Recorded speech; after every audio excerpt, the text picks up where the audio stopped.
Kemungkinan munculnya badai matahari di tahun 2025 memungkinkan manusia di bumi dapat kehilangan akses internet selama berbulan-bulan. Seorang peneliti dari Universitas di Amerika memprediksi bahwa ada satu fenomena alam yang dapat membuat internet padam berbulan-bulan, yaitu badai matahari.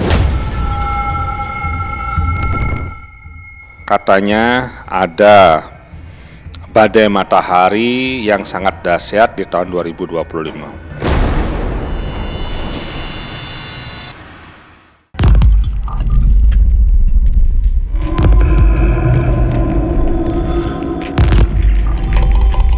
Ya, kalau saya lihat apakah akan ada badai matahari, menurut garis daun sirih, itu memang di tahun 2025 ada badai matahari.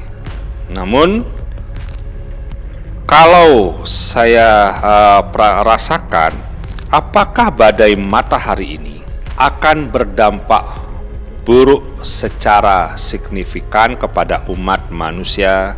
Saya katakan tidak.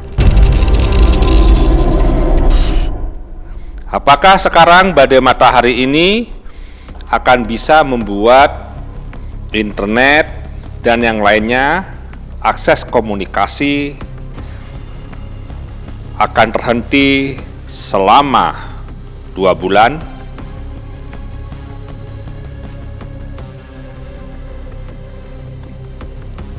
Saya lihat tidak. Jadi kesimpulannya, di tahun 2025 akan ada badai matahari, tetapi masih bisa ditanggulangi atau tidak terlalu signifikan mengganggu alat-alat komunikasi kita di bumi. Ya, kalau saya lihat di sini, pengaruh badai matahari untuk kita di bumi, khususnya di Indonesia, itu memang ada gangguan terhadap alat-alat komunikasi, tetapi bisa segera ditanggulangi. Ini saya lihat kalau di garis daun sirih ini, kalau saya lihat cepat ditanggulangi, jadi tidak lama, tidak sampai berbulan-bulan, segera ditanggulangi. Namun saya lihat malah di sektor kesehatan kesehatan kita yang harus kita jaga, karena nampaknya ada beberapa penyakit-penyakit jenis baru ya yang perlu diwaspadai, tapi tidak terlalu mempengaruhi sampai kemudian sangat membahayakan, cuma akan berdampak dari badai matahari tersebut. Kalau ditanya berdampak, pasti kalau alat komunikasi kita, jaringan-jaringan internet itu terganggu, pasti akan berdampak. Tapi kalau saya lihat dari getaran ini ngambilnya masuknya di tahun 2025 ini masih bisa teratasi. Energinya masih bisa, artinya saya lihat tidak segawat apa yang dihebohkan. Kan dibilang dihebohkan tuh sampai berapa bulan tuh, enggak. Ini masih bisa kok. Ini kalau saya lihat gangguannya cuma hitungan berapa hari saja.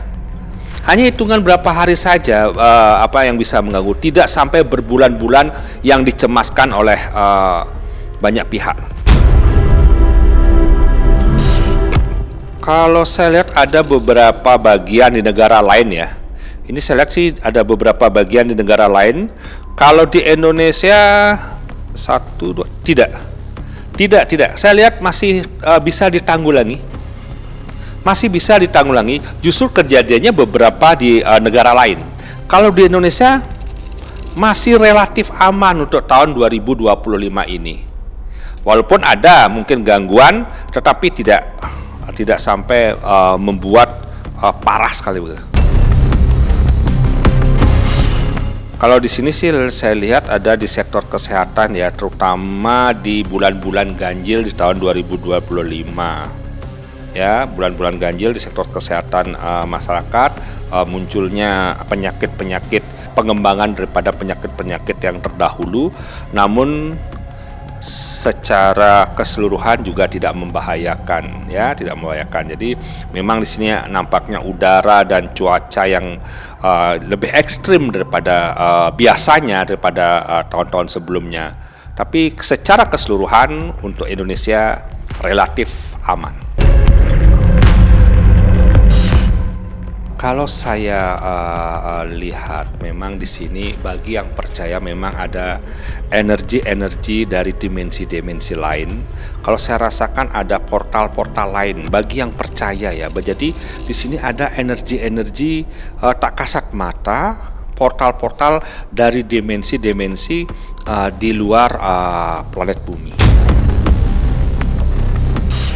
Ya, saya rasakan ada dimensi-dimensi lain, jadi ada energi-energi lain, ada makhluk-makhluk tak kasat mata yang kalau saya rasakan mungkin banyak yang akan menolak atau tidak percaya, itu kembali ke individu. Tapi saya rasakan ada seperti dimensi antar planet ya, portal lain antar planet yang dihubungkan dengan planet kita. Sepertinya ada energi-energi dari kehidupan di luar kehidupan makhluk bumi. Kalau saya rasakan memang kita harus lebih bisa melatih diri ya, karena nampaknya tahun 2025 ini tahun di mana emosi setiap individu ini akan semakin meningkat ya. Jadi gampang sekali tersulut atau gampang kali terjadi ketersinggungan. Jadi saya harapkan kita sebagai umat manusia bisa lebih bersabar ya, karena di tahun 2025 ini energi surya atau the sun, itu energi matahari sedang sangat kuat sekali. Jadi bukan membahayakan dalam artian menyeluruh sekali, tetapi justru kepada mental spiritual umat manusia. Kalau saya rasa kita tenang saja, kita tidak perlu cemas. Karena kekhawatiran berlebihan itu malah membuat persoalan menjadi melebar. Jadi kalau saya rasakan kita umat manusia masih sedang baik-baik saja. Hanya perlu eling dan waspada.